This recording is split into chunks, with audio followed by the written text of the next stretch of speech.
Bonsoir, bienvenue à vous. Nous n'avions pas fini de parler de livres pour paraphraser un vieux poète et commençons dès à présent avec vous sur Al24 News. Et pour cause, aujourd'hui, le lancement du SILA, Salon international du livre algérien, 28e édition. Notre capitale accueille pour quelques jours un événement culturel et international exceptionnel. La thématique, le livre Carrefour des cultures. Quelles sont les tendances de cette année? Plusieurs auteurs algériens iront à la rencontre d'un public électeur, c'est pas pareil, un public électeur, qui promet d'être large comme d'habitude d'ailleurs, sans oublier les auteurs internationaux, bien entendu, sur Al24 News. Tout au long de la semaine, nous vous proposerons des rendez-vous autour du SILA, des reportages, des portraits, sans parler de pléthore d'autres surprises. Et pourquoi attendre? Commençons dès maintenant, à tout de suite.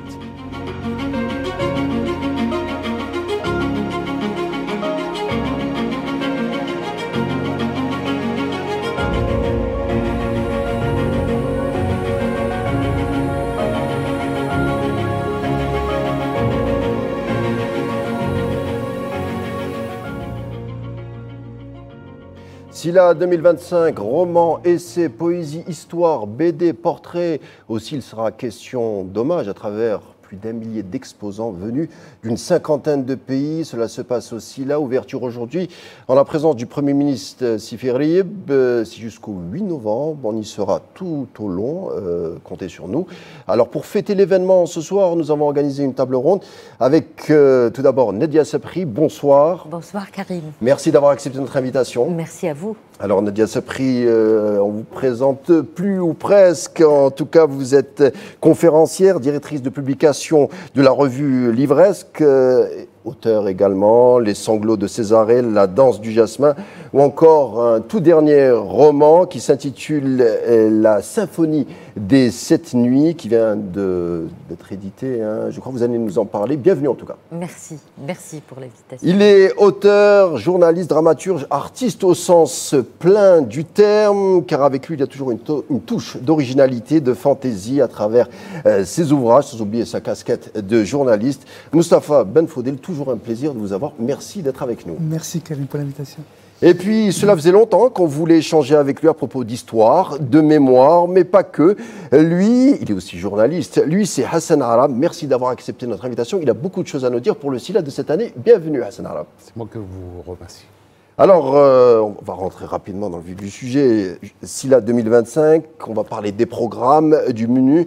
Je me tourne directement vers vous, Hassan Arab. Quelle est la nouveauté de cette année, ou est-ce que vous pouvez nous toucher un mot sur les programmes, rapidement? Je peux dire tout de suite que tout le programme culturel constitue une nouveauté, mais il sera marqué par un grand colloque scientifique, un colloque international scientifique qui va aborder pour la première fois, à mon sens, le rôle de l'Algérie et son apport à la civilisation humaine. C'est à travers donc la célébration des femmes et des hommes qui ont marqué à travers l'histoire, à travers les siècles. Donc on va d'Apulé, Saint-Augustin, Ibn Khaldoun, j'en passe, Limir Abdelkader, Katib Yassine, Mohamed Dib, Assia Djebbar, etc.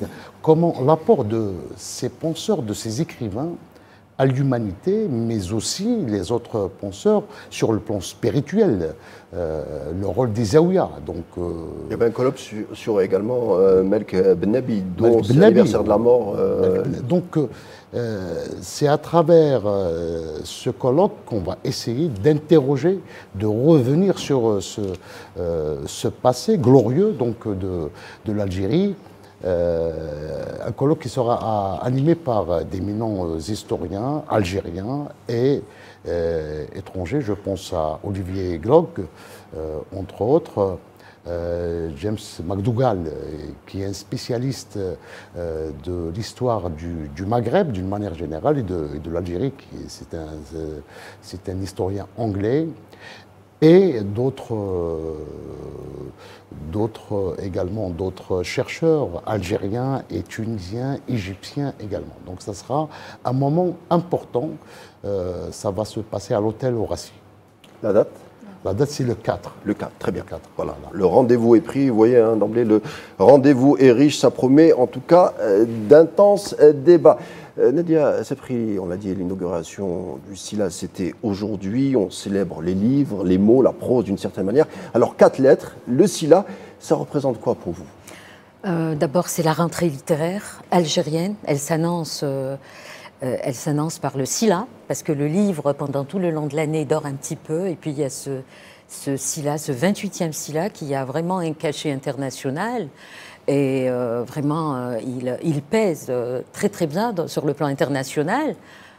J'ai des amis à l'étranger qui veulent participer, que ce soit mon éditrice allemande ou des amis qui sont d'Espagne, qui sont d'Italie, etc., qui veulent vraiment leur participation pour l'échange entre nous Algériens et eux, étrangers. Donc la littérature étrangère, elle nous intéresse énormément. Rendez-vous incontournable, donc, hein, en Méditerranée. Absolument, absolument, parce que, en tout cas, moi, dans mon travail de livresque, j'ai toujours voulu faire des passerelles entre l'Algérie et l'étranger, l'Algérie à partir de l'Algérie. Donc les auteurs qui ont publié en Algérie vers l'international pour des passerelles, pour internationaliser notre voix, pour un soft power de la littérature, de la culture, et puis, mon Dieu, rendre cette culture de masse, comme ce qu'on voit aux États-Unis, le cinéma de masse, le jazz de masse, la littérature de masse, pour un petit peu happer tous ces Algériens lambda, qui parfois ils sont curieux, mais ils restent dans les classiques, ils restent dans les cachets de nos littératures, je dis bien classiques et trop classiques, et on ne va pas pour autant piocher dans la littérature contemporaine qui est d'un talent extraordinaire, et pourtant elle est un petit peu sous le voile. Un peu en retrait. En retrait, sous le voile, pas encore. Il n'y a pas ces moyens, il n'y a pas ces moyens colossaux qui permettent à la littérature de vraiment partir et de décoller de chez nous vers les États-Unis, vers l'Autriche. On a pu faire voyager nos voix de l'Algérie vers l'international. On a Mustapha Ben Fodel, il peut le dire, moi-même avec les colloques en Autriche ou en Allemagne, etc. On a pu assister en tant qu'auteur algérien, mais c'est pas assez. C'est pas assez. Et donc, cet événement, ce 28e événement du Sila, c'est l'occasion, comme il dit Hassan Arab, c'est l'occasion un petit peu de donner toutes ces voix avec oubliez Camus, vous avez cité Olivier Gluck, donc c'est un livre très intéressant pour nous Algériens, qui va sortir aux éditions Al-Hibr, dans cette rentrée littéraire. Donc, c'est cette voix de l'Algérie qu'il faut qu'elle circule dans le monde grâce à ce salon. Donc, culture, livre de masse, édition de masse. Quand je dis masse, c'est qualité aussi, hein. Pas la masse dans la culture en vrac ou une culture comme ça de consommation et à jeter. Un des représentants de cette culture, en tout cas, qui est présent dans les festivals, vous l'avez à côté de vous, c'est Mustapha Ben Fodel. Alors, un mot du Sila rapidement, hein, pour qu'on se rende compte à quel point le rendez-vous est incontournable. On attend cette année 1300 exposants venus d'à peu près d'une cinquantaine de pays issus d'Asie, du monde arabe et surtout d'Afrique, j'insiste là-dessus. L'invité d'honneur cette année, c'est la Mauritanie.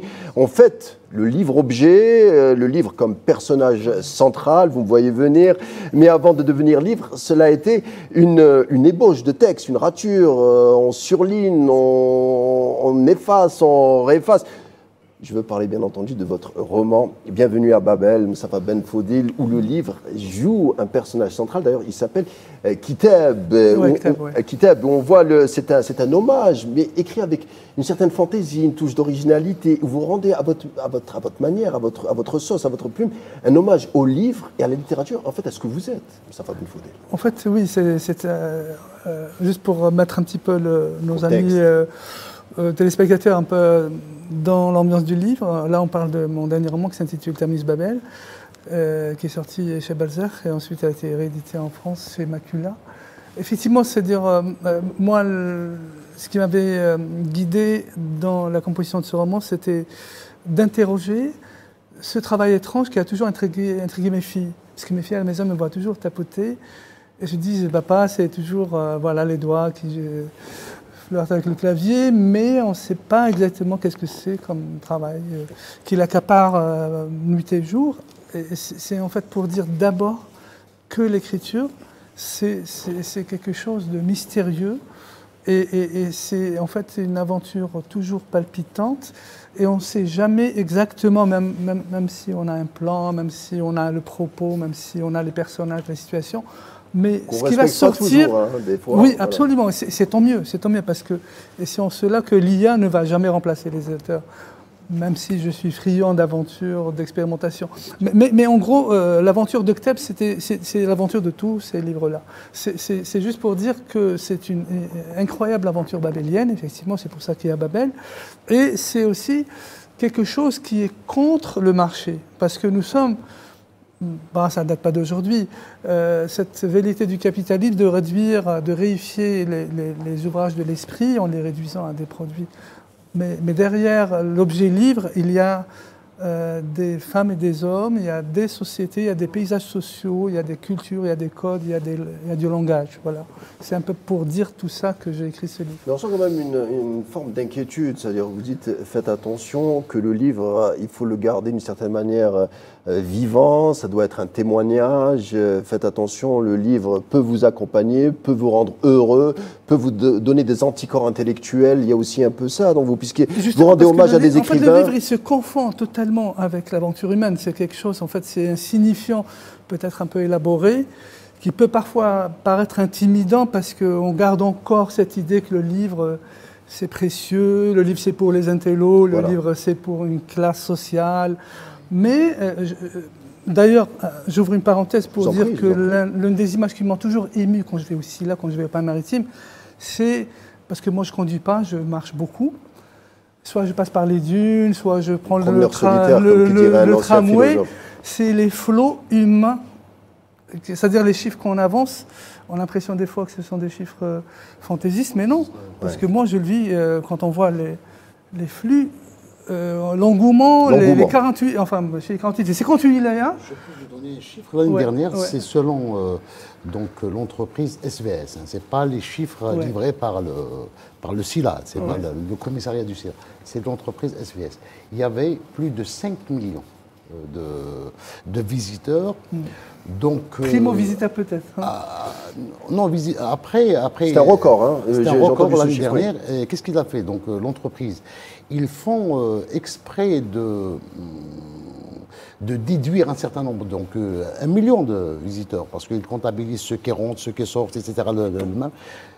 On est à 4 millions et quelques, pratiquement 5 millions, hein, donc sans exagérer. Ça contraste avec le fait de dire que les Algériens ne lisent pas, qu'il y a peut-être un mauvais... Dans le SILA, on voit que tout ça, c'est pas tout à fait vrai. Moi, étant étudiant il y a quelques années, donc, il y avait, on faisait la sociolinguistique. J'ai fait une enquête sur la lecture. C'est ça, c'est une enquête de terrain, c'est-à-dire grand public, avec un questionnaire.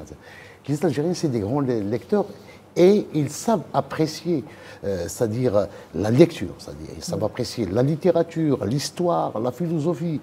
Il faut en finir avec ce mythe des Algériens qui ne lisent pas. Oui, absolument. En tout cas, le SILA est un démenti.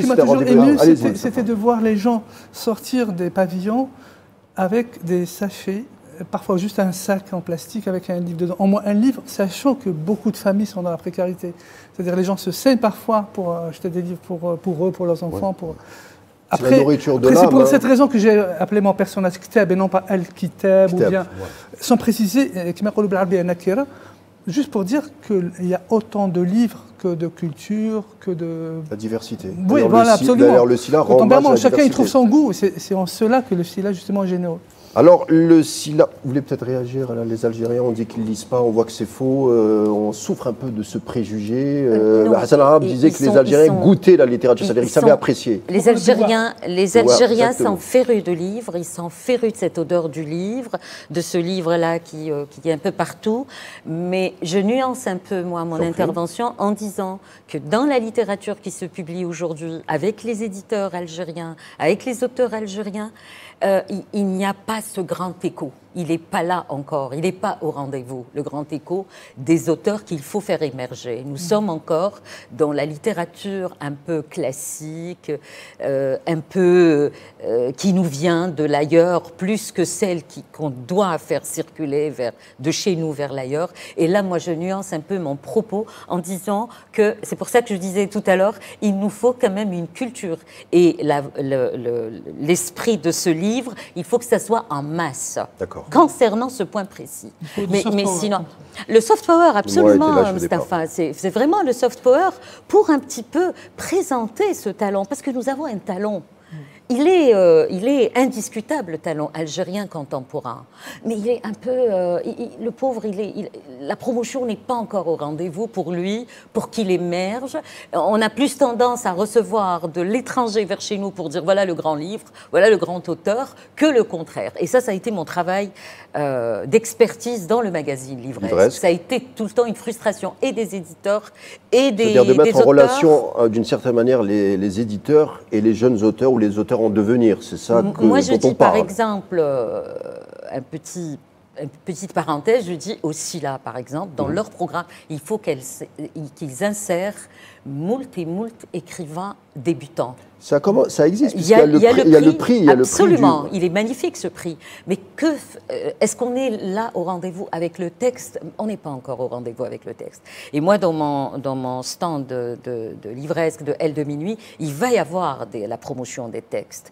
L'auteur qui sera là, on va découvrir son texte. Parce que, comme disait tout à l'heure Faudel, il y a l'écho, enseigne. Quand l'intelligence artificielle écrit et l'humain écrit en sang, comme elle a dit, mes chakras, les mots qui saignent, qui sortent de moi. Ou alors, Assia Djebar qui disait les mots ensevelis en moi qui sortent. Céline disait mettre sa peau sur la table pour écrire. Absolument, absolument. Alors, on avance. Le SILA, cette année, Hassan Arab a donné quelques chiffres, je vais en donner d'autres. C'est 250 000 livres qui vont être proposés à travers 600 stands à peu près.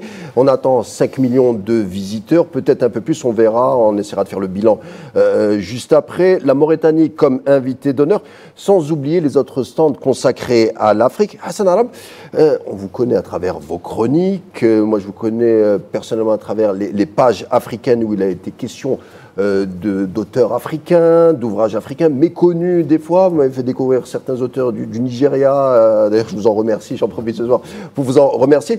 Les lettres africaines sont parfois mal représentées dans les salons au niveau international. Ce n'est pas le cas du SILA en Algérie. Il y a toujours cet espace consacré aux lettres africaines. Vous avez l'occasion de rebondir, parce que justement, le problème, parce qu'il y a une vision occidentale, si vous voulez, européaniste de la littérature et de la production littéraire, qui fait qu'il y a une production du centre et une production de la périphérie. Moi, j'ai eu la chance de rencontrer un Haïtien. Il a posé le problème. Ce n'est pas un problème de promotion. C'est-à-dire la reconnaissance pour qu'un écrivain de la périphérie, c'est-à-dire les anciennes colonies, soit reconnu, consacré en tant que véritablement écrivain, il doit passer nécessairement par le centre. C'est-à-dire ce sont les écrivains qui publient donc en Europe que l'histoire littéraire retient, et pas les autres. Ça rejoint ce que disait un peu Mustapha Belfodil sur le capitalisme, c'est-à-dire il faut que les grandes maisons d'édition vous mettent une espèce de cachet, vous donnent la validité pour être... Vous parlez tout à l'heure du livre qui était en tant que personnage, moi ça me rappelle d'ailleurs, le problème de Mustapha, c'est un problème qui a été posé d'une manière philosophique par Jean-Louis Borges, dans l'Aleph, un livre extraordinaire. C'est la lettre qui devient personnage là. Donc c'est exactement. Il y a une. Je fais écho à Borges. À Borges. Donc c'est fondamental. Donc c'est des écrivains qui ont compris qu'il fallait s'adresser à l'humanité et non pas à son espace de prédilection, c'est-à-dire à son espace de vie. Mais aujourd'hui, les Africains, tous les Africains, les grands écrivains africains, les écrivains qu'on connaît, ce sont les écrivains qui ont réussi à se faire publier ailleurs, c'est-à-dire en dehors de l'Afrique. Mais en 1967, d'ailleurs, il y a quelqu'un qui s'appelle Ngugi wa Thiong'o, un immense écrivain, donc kenyan, qui est mort en mai dernier. D'ailleurs, on va lui rendre hommage dans le cadre du SILA 2025. Il a fait un appel à tous les écrivains. Il cite Kadib Yassine, à l'époque, c'est classique, hein, c'est de la littérature, que ce soit africaine, maghrébine, etc. Il avait d'abord publié une tribune dans un magazine mensuel très connu à l'époque, sous le titre « Décoloniser l'esprit », c'est-à-dire s'affirmer en tant qu'Africain à travers les langues africaines. Donc il a invité l'ensemble des écrivains à écrire dans leur langue locale. Et c'est la meilleure manière d'être en contact permanent avec le peuple. Il a commencé lui-même, il a écrit là, une première pièce, Ngaïkan Mondou, c'est-à-dire je me marierai quand je veux. Et il y avait aussi le cri du prix Nobel de littérature, Soyinka, qui avait fait aussi, qui avait tablé aussi sur ce débat en disant qu'il fallait se faire connaître. Soyinka, il pose le problème autrement. Lui, ses textes, ses romans, il s'est engagé à écrire toujours dans la langue anglaise, tous des romans, mais les pièces de théâtre dans les langues locales. Ngugi wa Thiong'o voulait écrire tout simplement dans sa langue maternelle, le Kikuyu, et il l'a fait. Après, il a obligé les éditeurs étrangers, anglais notamment et américains, à traduire ses romans en anglais. Mais on en est loin encore, Hassan Arab. Quand on voit la liste des prix Nobel, par exemple, quand on voit par exemple les prix Nobel africains, il y a qui? Il y a Naguib Mahfouz, il y a Soyinka, ils ne sont pas nombreux. Il y a beaucoup d'Américains. Il y a 2 prix Nobel donc, en Afrique du Sud, donc c'est des romanciers anti-apartheid. Oui, mais ils ne sont pas nombreux, parce que ça existe depuis presque un siècle, ils ne sont pas nombreux. Mais justement, ce dont on parle, là aussi, ce concerne les prix, concerne les modalités de consécration, parce que nous, qu'est-ce qui nous empêche aussi de sortir de ces systèmes de consécration? Moi, je ne dis pas... Donc c'est un problème. On n'est pas dû penser que les prix Nobel, c'est des prix aussi politisés. Je ne dis pas qu'ils sont tous politiques, mais il y a beaucoup, en tout cas, de choses extra-littéraires dans les prix.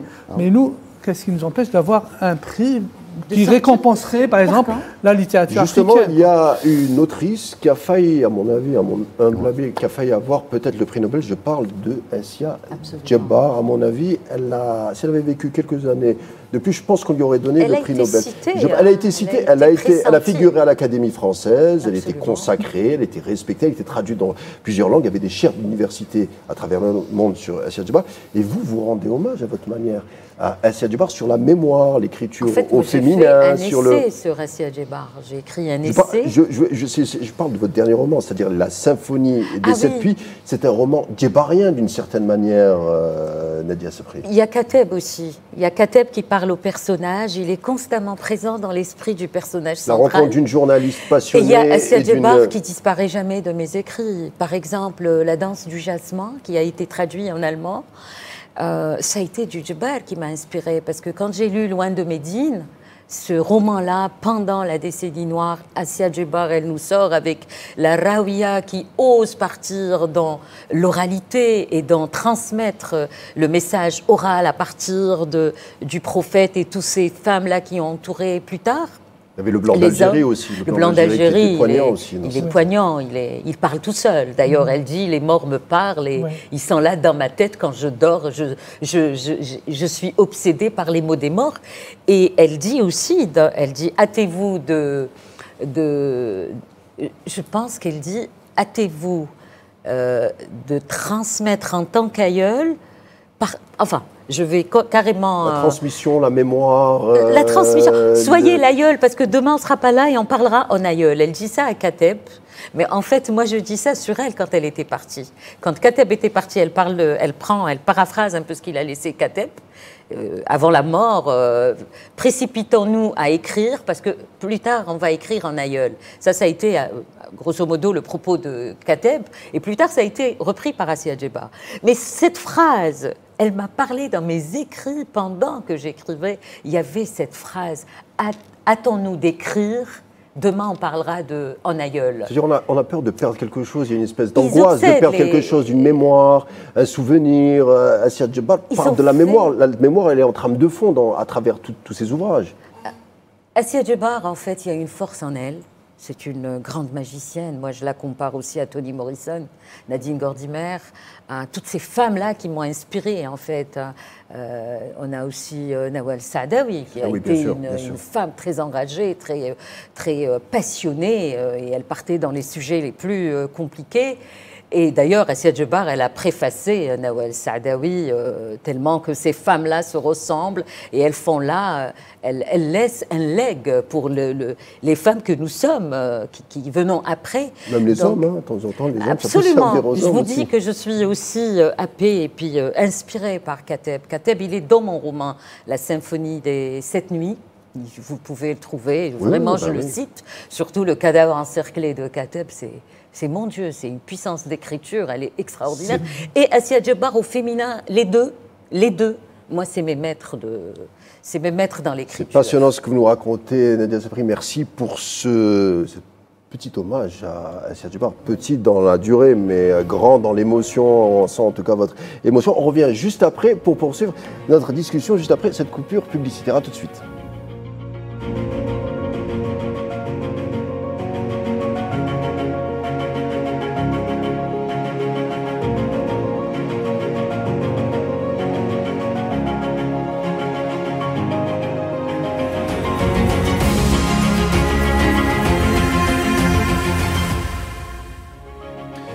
Bienvenue si vous nous rejoignez, deuxième partie d'émission où il a été question de Silla, mais pas que. On a parlé de littérature, on a parlé de prix, on a parlé de maisons d'édition, enfin on a ratissé large pour consacrer un peu la littérature et notre, je pense, notre passion, enfin la passion de nos invités ce soir pour la littérature. J'avais posé la question à Hassan Alam, ici présent, concernant la littérature africaine, lui qui nous a fait découvrir la littérature africaine à travers plusieurs chroniques. Alors comment vous expliquez qu'il y a une spécificité du Silla algérien qui consacre la littérature africaine, qui lui donne un espace, contrairement à d'autres festivals où on la voit peut-être un peu en retrait par rapport aux organisateurs, hein, pas par rapport à ça. Donc le Silla, c'est une tradition. Il y a l'espace esprit panaf, donc esprit panafricain.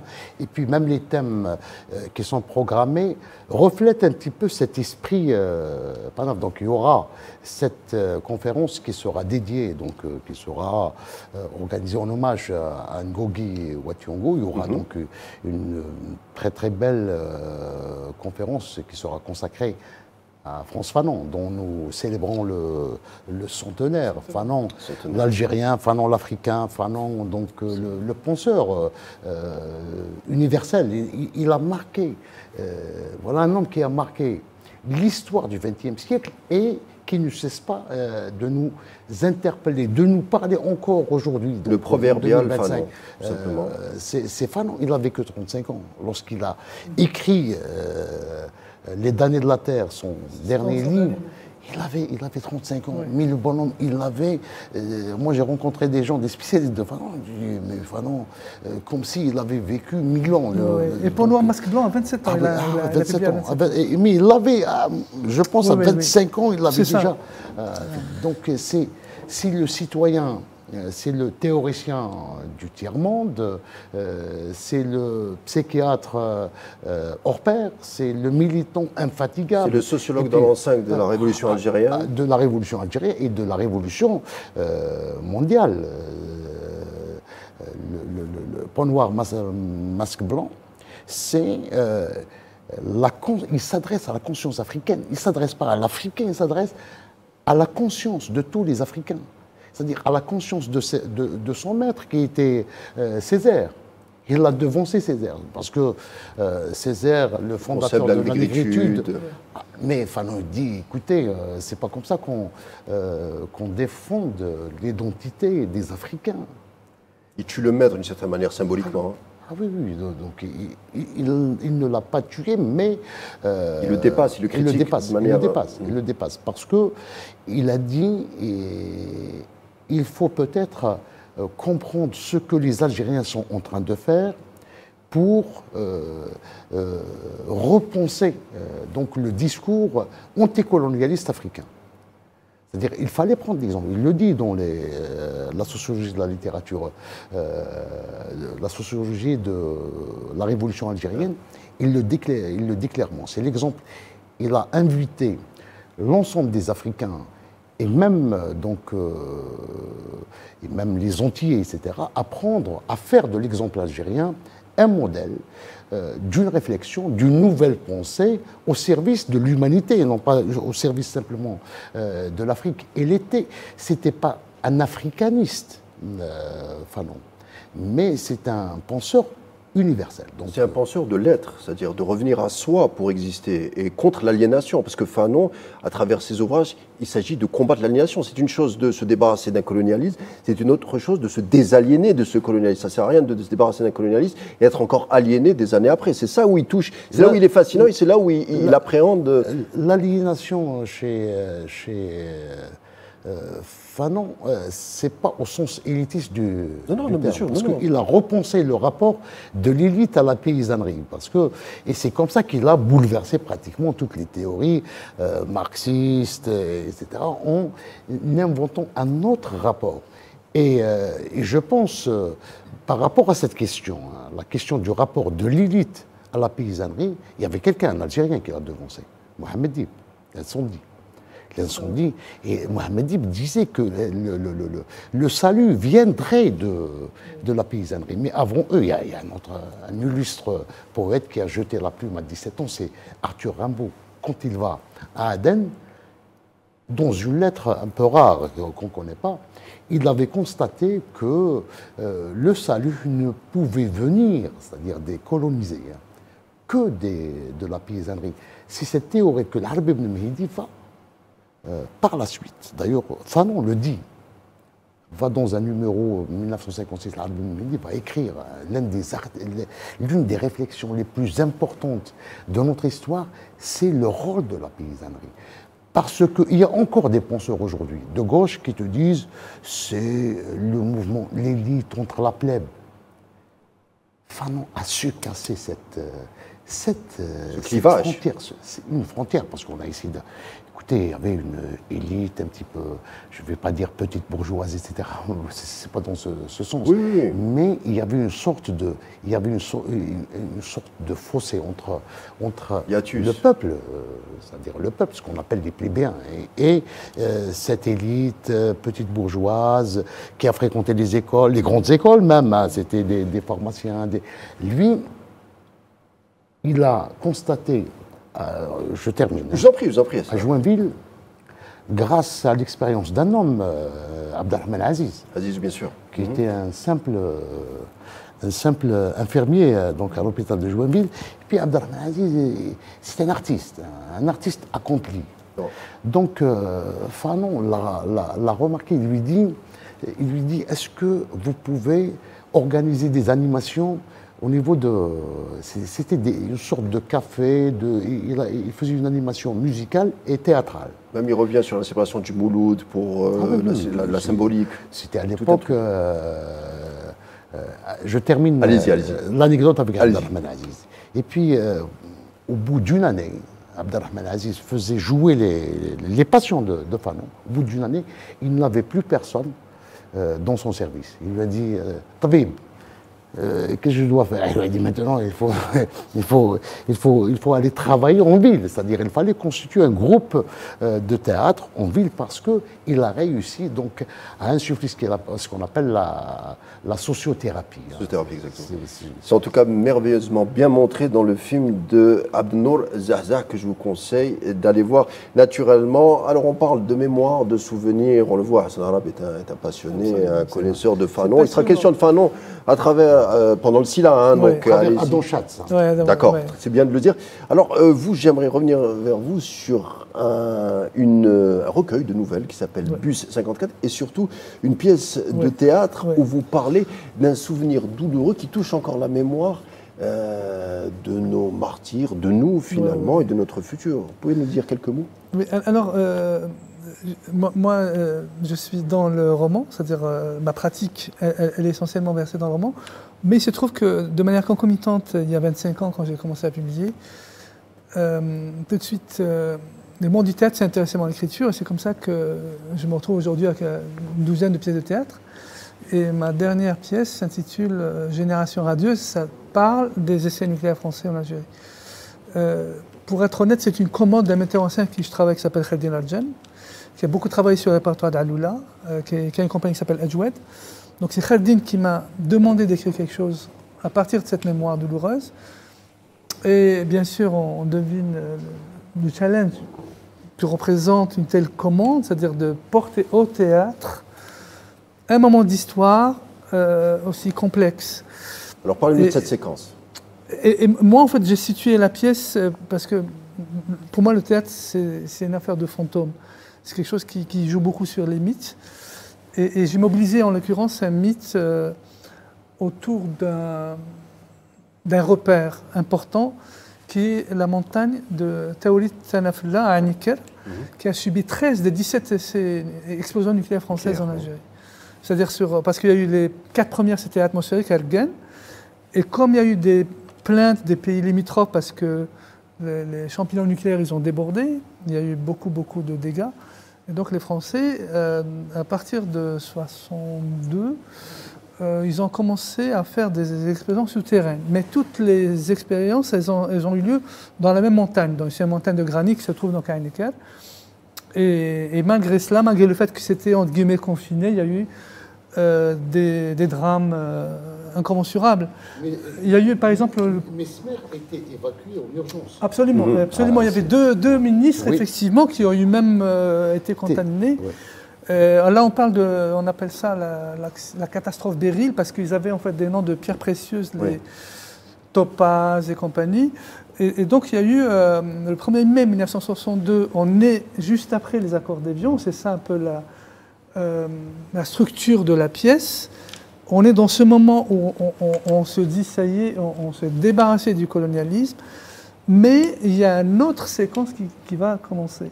C'est-à-dire vous avez des populations qui vont subir de plein fouet des effets de ces expériences létales, qui vont, à ce jour, elles laissent encore des traces, puisqu'on a encore des malformations congénitales, on a encore des cancers, on a encore des populations qui subissent encore la contamination des sols, du végétal.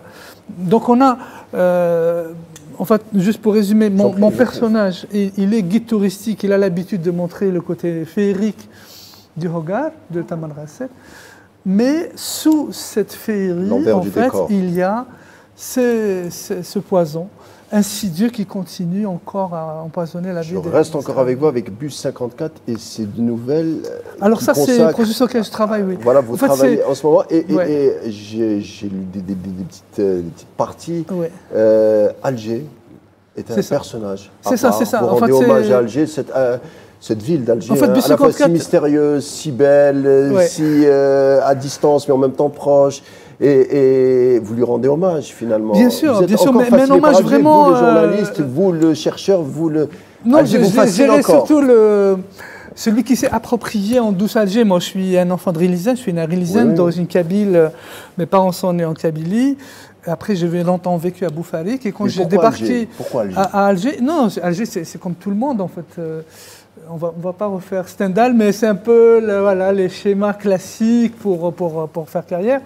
Je débarque après mon premier bac en 87, et c'est pas anodin, c'est par Babzouar. Donc j'avais statut de visiteur, Babzouar, l'université Babzouar. Et après j'ai vécu dans plein de quartiers à Alger, et j'ai même fini par avoir, ma maison se trouve à Bablouane. Et donc c'est ce travail d'appropriation d'une ville qui s'appelle Alger, qui est une ville écrasante, qui est intimidante, mais dans laquelle j'ai fait un petit peu mon petit trou. Et la nouvelle éponyme qui est dans son titre au recueil, Bus 54, c'est le bus, parce que moi je ne conduis pas, je prends avec ma fille pour l'emmener à l'école. Donc c'est le bus de l'Etusa qui va de la place Odin à Almoradia. Et c'est ce chemin-là qui devient la métaphore en fait d'un voyage initiatique avec ma fille. Voilà, un écrivain écrit à partir de soi pour en faire peut-être une quête universaliste. Nadia Spri, à travers vos conférences, à travers votre magazine, vous rencontrez aussi beaucoup de jeunes auteurs, vous parlez avec eux, vous discutez avec eux. Qu'est-ce qu'ils ont à dire sur la société d'aujourd'hui? Il y a des nouvelles modalités d'expression, de nouvelles inquiétudes, de nouvelles peut-être peurs.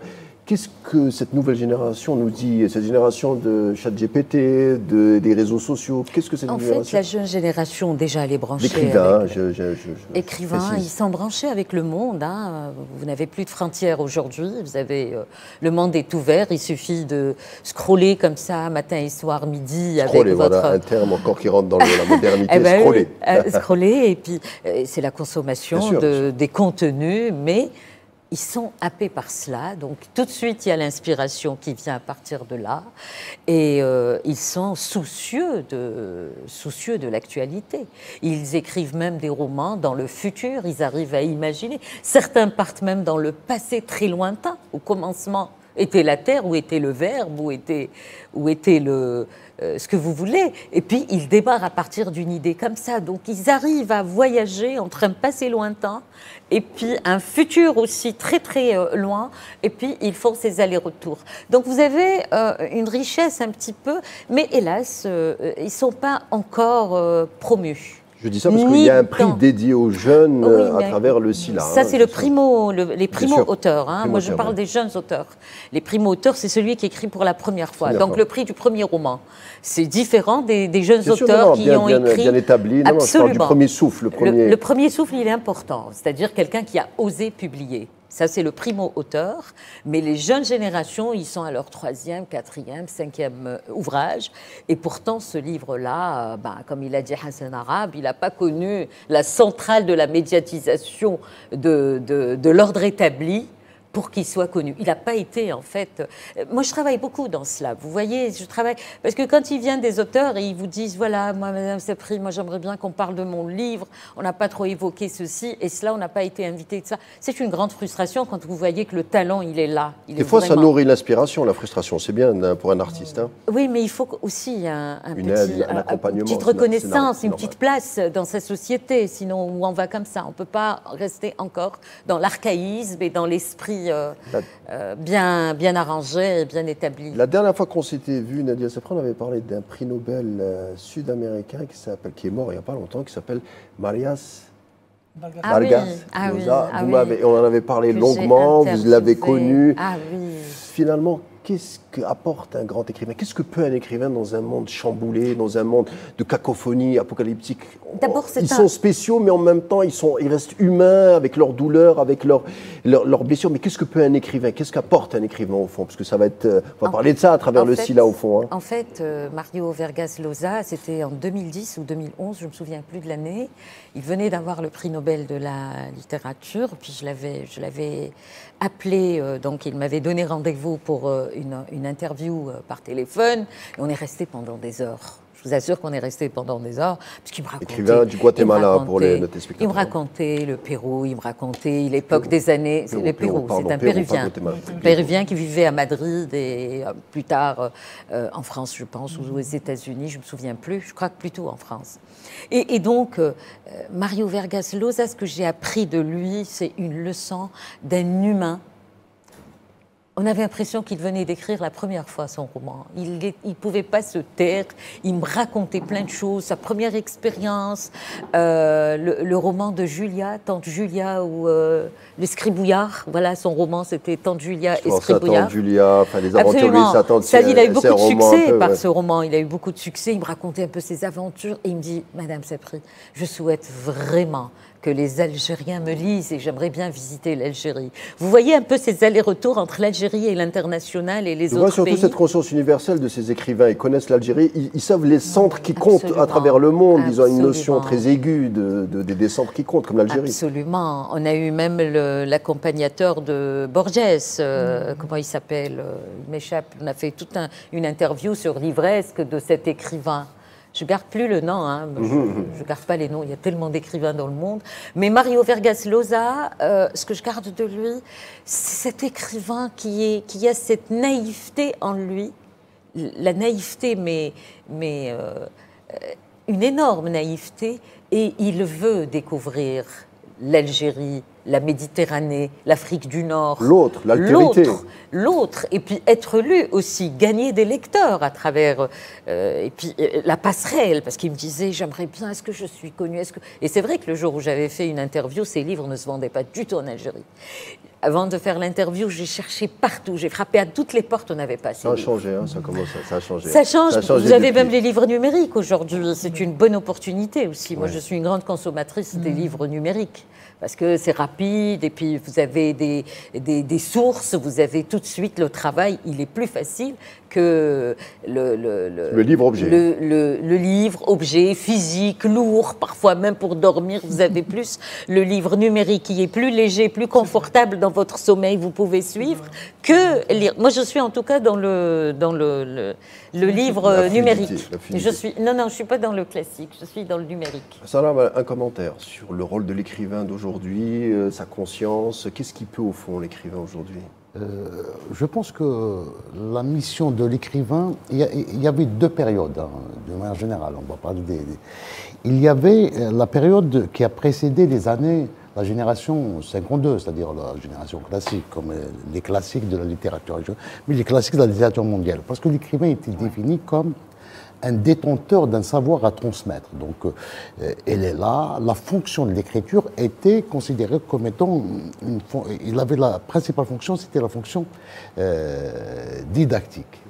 Mais après, donc, après Kafka, etc., après la révolution surréaliste, etc., il y avait un changement. Donc, l'écrivain devient une sorte de démiurge, pour emprunter le terme de Mallarmé, parce que c'était lui qui a constaté ce changement. Donc, c'est un changement, c'est un bouleversement donc, dans le champ de la littérature d'une manière générale, mais aussi dans la perception qu'a l'écrivain. C'est vrai que Mohamed Dib, pendant les années 40, je pense, dont Alger républicain, il avait écrit un article extraordinaire donc, pour définir un petit peu le rôle de l'écrivain dans le contexte colonial. Donc c'est un éveilleur de conscience, etc. C'est aussi celui qui rappelle aux Français qu'il n'est pas français. C'était ça la mission. Dans une interview, un témoignage chrétien, je crois, en 58, il dit « Nous sommes, comme ça, nous sommes des écrivains publics, nous sommes en contrat avec notre peuple. » C'est exactement, c'est la même réflexion qu'il a. Ouais. Il avait repris exactement cet article, son article des années 40, dans Alger républicain. Et là, l'article, c'était les missions d'un écrivain. C'est un article extraordinaire. Mais aujourd'hui, c'est aussi, donc c'est la même mission. Mais, c'est-à-dire, il éveille les consciences. Parce que le roman, d'une manière générale, le livre, d'une manière générale, constitue une immunité contre les discours néfastes qui proviennent d'ailleurs. C'est ça. On ne peut se protéger qu'à travers les livres, qu'à travers nos livres. Une espèce d'anticorps intellectuel, psychologique. Bien sûr. Si vous permettez, par exemple, tu prends juste Dostoïevski. Pour moi, je prends juste un personnage comme Nicolas Starvogin dans Les Possédés, c'est l'âme de la Russie. Tu vois, tu prends les camarades, c'est-à-dire c'est comme une espèce de sismographe. Tu prends Cervantes, il y a 400 ans, je le lis encore aujourd'hui comme si c'était mon contemporain. Je prends, tu as cité par exemple la Vargas Llosa, on peut citer Sabato, on peut citer Pessoa. Nietzsche parlait des médecins de son époque, des chirurgiens de leur époque. Là, je suis en train de citer les stars, mais c'est valable. En fait, c'est quelque chose qui dit, parce que pour moi, il n'y a pas un écrivain qui va s'adresser comme ça, en surplan à la société. C'est des groupes sociaux avec des intérêts contradictoires, avec des sensibilités contradictoires. Le marché, on peut le voir comme étant un marché, on peut voir comme étant une mission, on peut avoir aussi quelque chose de très important, vous connaissez ce mot aussi arabe, c'est la notion d'engagement. Engagement, c'est quoi? C'est ce dont je parlais tout à l'heure, cette notion de contrat, c'est-à-dire, c'est comme si on m'engageait, c'est comme si le corps social indirectement me dit, voilà, Mustapha, toi, tu as pour mission de parler de nous, de prendre en charge notre récit, cette chose qu'on appelle le roman national. Après, c'est pas quelque chose qui est écrit, c'est pas quelque chose, je veux dire... C'est l'indicible un peu. En fait, on le sent, c'est-à-dire ça vient peut-être avec la pratique, ça vient peut-être avec les discussions, avec les cours qu'on reçoit.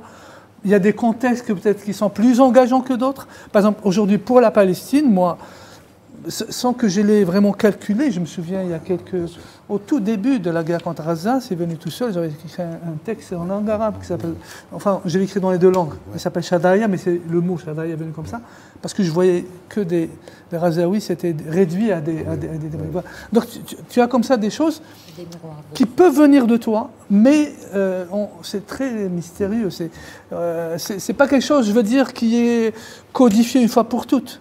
C'est pour ça que, juste pour je termine avec Dib, si on voit juste la trajectoire de Dib, on a eu le Dib de la trilogie qui a pris en charge, tu l'as très bien souligné tout à l'heure en parlant d'incendie, comment il a prédit la révolution paysanne, mais juste en 62, qui se souvient de la mer, on a un autre Dib qui va devenir peut-être le parangon d'une révolution esthétique. On arrive à la fin de notre entretien passionnant. On aurait pu rester comme ça pendant beaucoup plus de temps. Un conseil de lecture, chacun son tour. Hassan Arab. Je vous conseille de lire le livre d'Adam Schatz, François, non, Une vie en révolution. Magnifique. Je suis en train de le lire. Magnifique. Je confirme, je confirme. Nadia Sepri, conseil de lecture. Puisqu'on voit aussi là En cette fait, semaine, ça va peut-être nous inspirer. Il ne faut pas rater le livre Oublier Camus de Olivier Gore. Moi, pour moi. Glock ou Gore. Glock, voilà. Parce qu'il y a un A-O. Gloak, voilà. Un conseil de lecture. Il y en a tellement, mais je pense à, par exemple, des choses qui arrivent de Hassan al-Habadis. Il est sorti en arabe et en français. Il a été réédité par Balzac. Voilà, vous avez tout ce qu'il faut. Vous avez des sujets, des thématiques, des auteurs et aussi beaucoup de passion, comme on l'a vu ce soir. Merci d'avoir été des nôtres. Nadia Sepri, je vous dis un grand merci. Hassan Arab, merci d'avoir été des nôtres. Moussa Faudel également, c'était un plaisir de vous avoir tous les trois et discuter de la littérature et bien d'autres choses. Notre émission arrive à sa fin. Merci de nous avoir prêté attention. Merci de votre fidélité. Je vous dis à bientôt et bonne continuation sur Avec News.